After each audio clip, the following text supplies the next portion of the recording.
নতুনদের বিষয় হলো আগে তো জানতে হবে বিষয়টা, আর যদি না জানার না, এটা আমার নতুন, আমি বাচ্চা কিনেছিলাম জিরো বাচ্চা থেকে, এখন লালিত পালিত করে এখন আমি ডিমের পর্যায়ে নিয়ে এসেছি। এখন আশা করা যায় ডিম আসতেছে, আমি এখন ডিম আসা পর্যন্ত কষ্ট করে পালছি। কয়শো হাঁস আছে এই জায়গায়? এখানে হাঁস আছে 400-এর উপরে।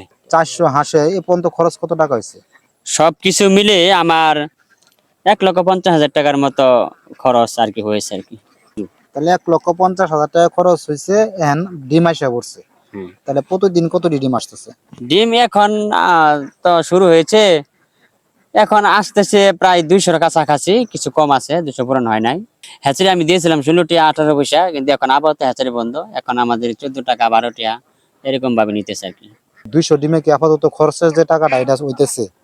200 ডিম দিলে আমাদের আর কি সমন্বয় হয়, কিছু 200 লাভ থাকে, তা না হয় সমান সমানই থাকে অ্যাভেলেবেল। 200-এর উপরে উঠলে আমাদের লাভ হবে। তারপরে হাঁস বেচলে তো এখন মনে হয় যেহেতু 400 উপরে প্লাস আছে, বেচলে তো এটাই ব্যবসা হওয়ার কথা। হ্যাঁ, হাঁস তো আপনার 70,000 করে বলতেছে, এখন 400 যদি হয় তাহলে তো লাভ তো কিছু হয়, তার মধ্যে 200 4 20 80 প্রায় 3 লাখের কাছাকাছি হয়। তো এমত অবস্থা আর কি, সব মিলে পারফেক্টে ক্ষতির আশঙ্কা ধরা যায় না আর কি।